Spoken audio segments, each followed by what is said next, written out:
Good morning, children.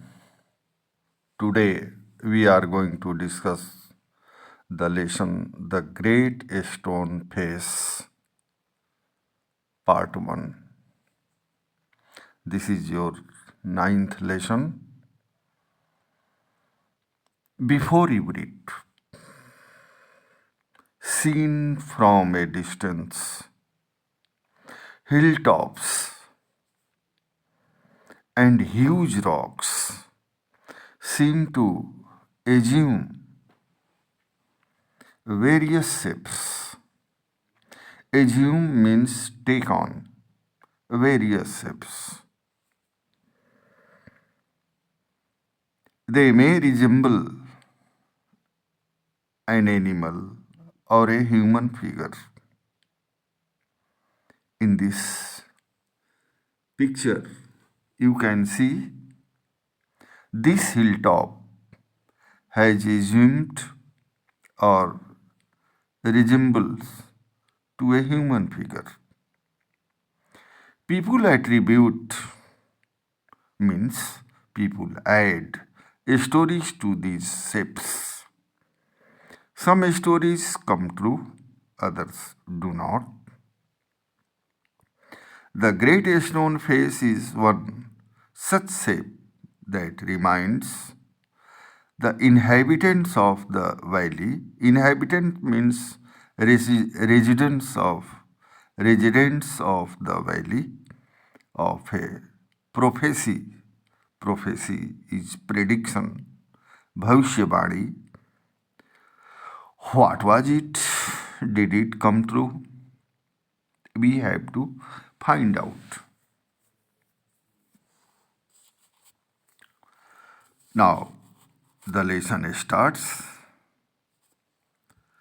One afternoon, when the sun was going down, a mother and her little boy sat at the door of their cottage. Cottage, you can say their house, talking about the great stone face. You can see the houses in the valley, and you can see in the picture the face of a great stone face. Mother and her little boy were talking about the great stone face. They had only to lift their eyes, and there it was, plain, means clear, to be seen, though miles away. With the sunshine brightening all its features. Features means characteristics. And what was the great stone face? The great stone face was a work of nature formed on the perpendicular side of a mountain. Perpendicular, you can see the meaning, right side. Click a rock face rising very steeply. So, this stone face was formed on the perpendicular side of a mountain by some immense, means huge rocks, which had been thrown together so that when viewed at a proper distance, they resembled the features of a human face. In the spectator, if the spectator is onlooker, approached too near, he lost the outline of the enormous face.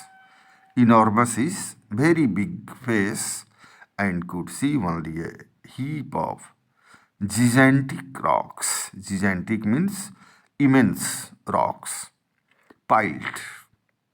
one upon another.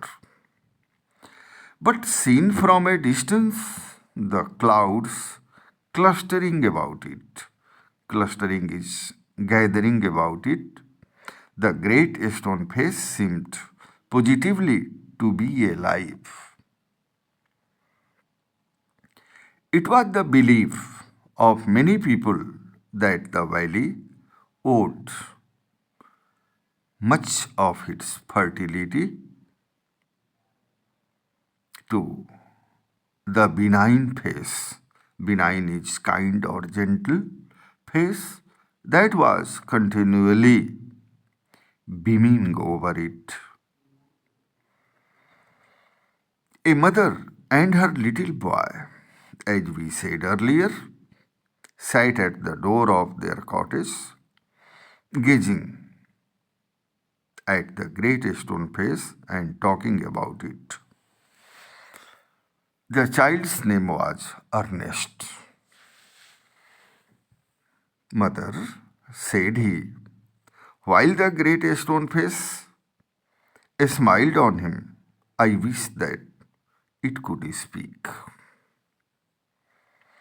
For it looks so very kindly that its voice must indeed be pleasant. If I ever see a man with such a face, I should love him very much, said the child to his mother. If an old prophecy should come to pass, prophecy, what is prophecy? Means prediction, bhavishyamani. If an old prophecy should come to pass, answered his mother, we may see a man sometime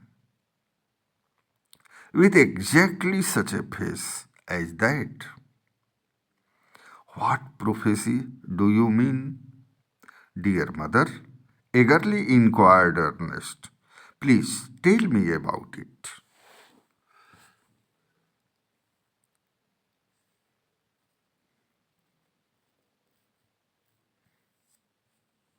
Here you can see the mother and her son, and from distance they are talking about the great stone face. So his mother told him a story that her own mother had told her when she herself was younger than little Ernest, that at some future day a child should be born near here.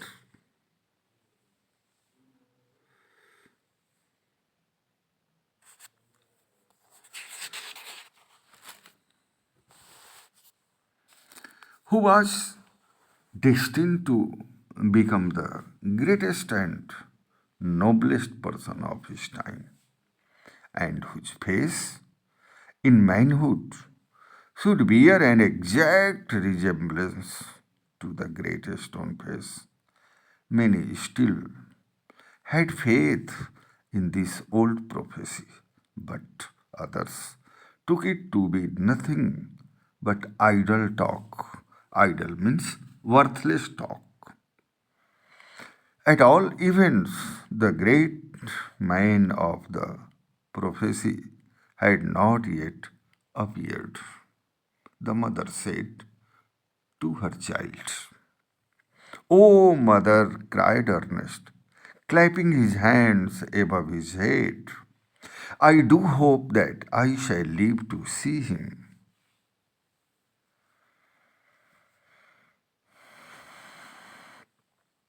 His mother was an affectionate is loving and thoughtful woman.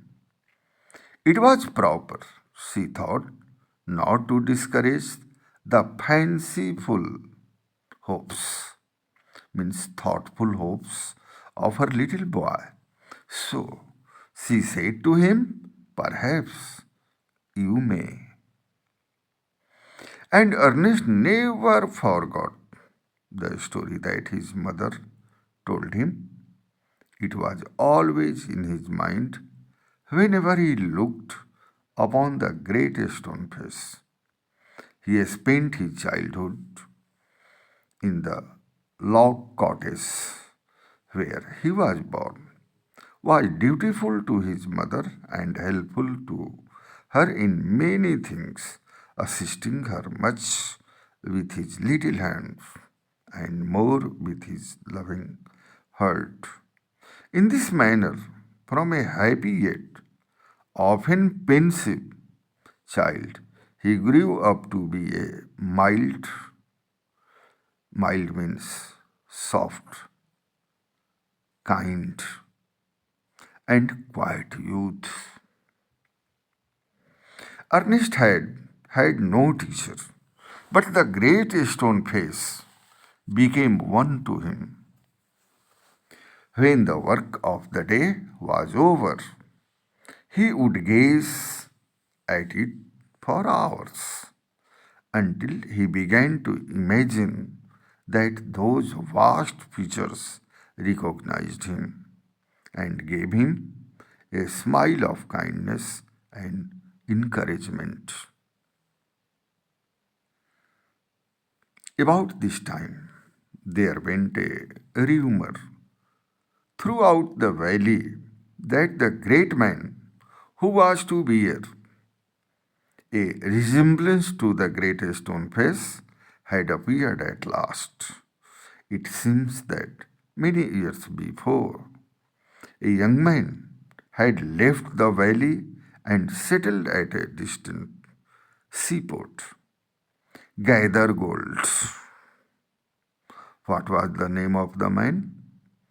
His name was Gather Gold, which was his name, had set up as a shopkeeper and being sharp in business matters, had become so very rich that it would have taken him 100 years only to count his wealth. In time, he thought of his native valley and decided to go back there and end his days where he had been born.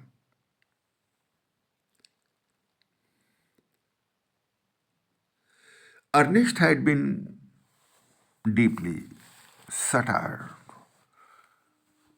satired or moved by the idea that the great man, the noble man, the man of prophecy, after so many ages of delay, was at length to be seen in his native valley. While the boy was still gazing up the valley one day and imagining that the great stone face returned his gaze, the noise of wheels was heard, and a crowd of people cried, "Here comes the great Mr. Gathergold." A carriage drawn by 4 horses dashed round the turn of the road. Within it, thrust partly out of the window, appeared the face of an old man with yellow skin. The very image of the great stone face, shouted the people. Sure enough, the old prophecy is true. Here we have the great man at last. And what greatly puzzled Ernest? Puzzled means perplexed. Ernest, they seemed actually to believe that here was the likeness with which they spoke of. He turned away sadly from the wrinkled shrewdness of that unpleasant face and gazed up the valley, where the stone face seemed to say, "He will come, fear not, Ernest, the man will come." Dear children, now the Second part is there of this lesson. The years went on, and Ernest grew to be a young man. He attracted little notice from the inhabitants of the valley. Inhabitants means people living in the valley, dwellers of the valley. They saw nothing remarkable in his way of life, except that when the labor of the day was over, he still loved to gaze upon the great stone face. Their idea was that this was a folly, but pardonable because Ernest was industrious, kind, and neighborly. They did not know that the great stone face had become a teacher to him, and that the sentiment which was expressed in it would enlarge the young man's heart and fill it with deeper sympathies. Sympathies means feelings of sorrow, approval, understanding. Then other hearts. They did not know that from this would come a better wisdom than could be learned from books.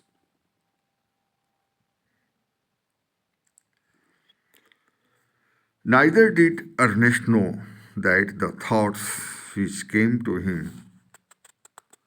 so naturally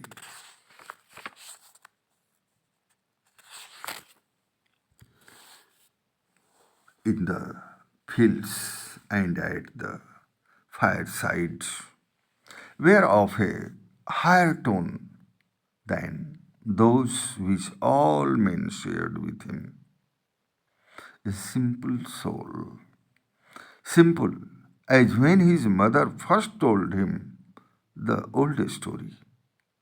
He beheld means saw, the marvelous face looking down the valley, and he still wondered why its human likeness was so long in coming. By this time, poor Mr. Gathergold was dead and buried. His wealth, which was the body and spirit of his existence, had disappeared before his death.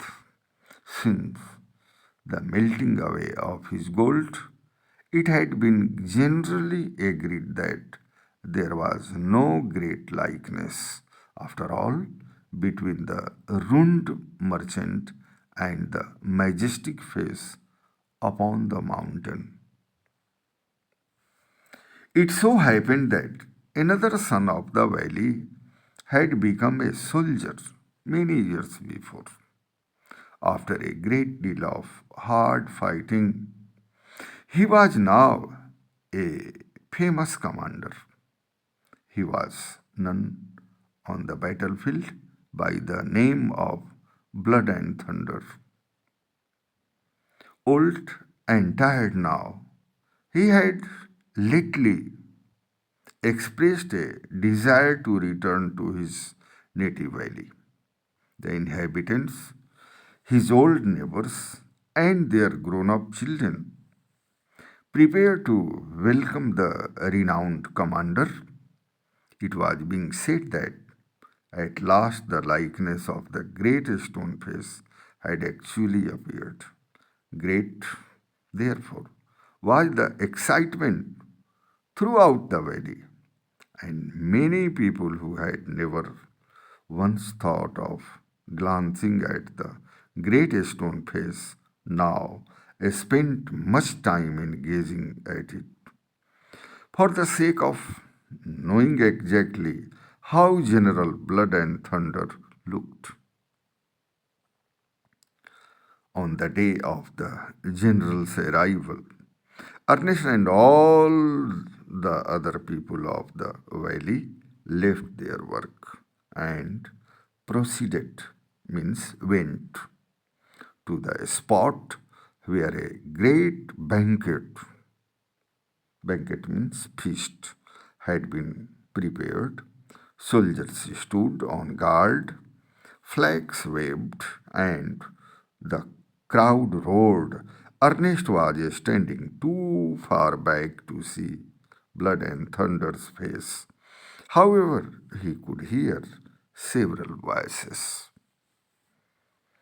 "It is the same face, exactly," cried one man, dancing for joy.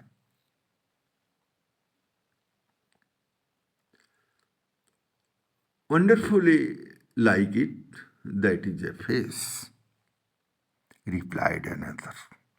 "And why not?" cried a third. "He is the greatest man of this or any other age, beyond a doubt." Ernest at last could see the general's face, and in the same glance to the side, he could also see the great stone face, if there was such a likeness as the crowd proclaimed. Proclaimed means said loudly or announced or declared. Ernest could not recognize it. "Fear not, Ernest," said his heart, as if the great stone face was whispering to him. "Fear not, Ernest, he will come." Dear children, you should listen this story again and again. You should, after listening, you should read this lesson again and again in order to understand this lesson. In next video, we shall discuss the exercises. Now, thank you.